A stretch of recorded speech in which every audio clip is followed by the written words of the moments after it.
વાત કરીશ કે નડિયાદને આણંદને જોડતો રોડ જે હાઈવે નંબર 48 જે ક્રોસ કરીને રોડ આવે છે, લખ્યું છે કે આણંદ વડોદરા દાંડી માર્ગ ખેડા, આ રીતે લખેલું છે. રોડ છે જે મેઇન રોડ છે કે જે અમદાવાદ વડોદરાને જોડે છે, આણંદ નડિયાદ જોડે છે અને ખેડા જિલ્લાને આણંદ જિલ્લાને જોડે છે.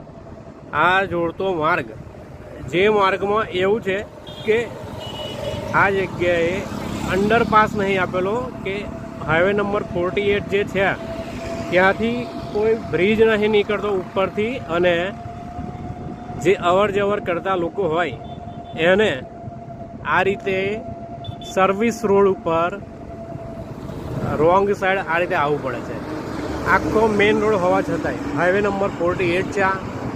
આ જે છે સર્વિસ રોડ છે. આ સર્વિસ રોડ પરથી જે આણંદ નડિયાદ જે અવર જવર કરતા હોય એ દરેક લોકોને, નાનાથી મોટા સાધનોને આ જગ્યાએ આ રીતે સર્વિસ રોડનો ઉપયોગ કરીને આવવું પડે છે. સર્વિસ રોડના ખરેખર બરાબર ઠેકાણા બી નહીં. આ રીતે આગળ જે બ્રિજ છે ત્યાંથી લોકોને અંદર રોંગ સાઈડ આવવું પડે છે. આ જગ્યાએ ખરેખર બ્રિજ આખો થવો જોઈએ. આ રીતે રોંગ સાઈડ આવવું પડે છે. આ જોશો તમે,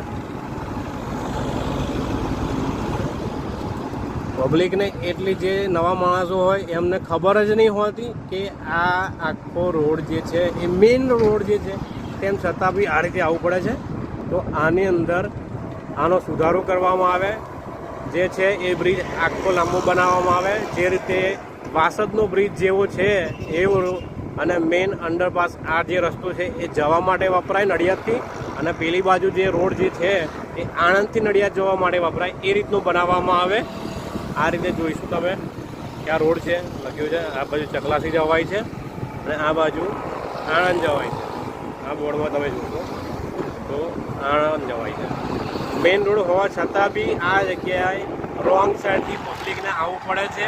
આ બુદ્ધિ વગરનું કામ થયેલું છે હાઈવે નંબર 48 પર.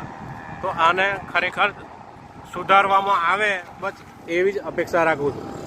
આ રીતે રોંગ સાઈડથી આવવું પડે છે. આ ટ્રક જોશો તમે કેવી રીતે આવવું પડે છે. આ રીતે આવું કામ થયેલું છે આ જગ્યાએ.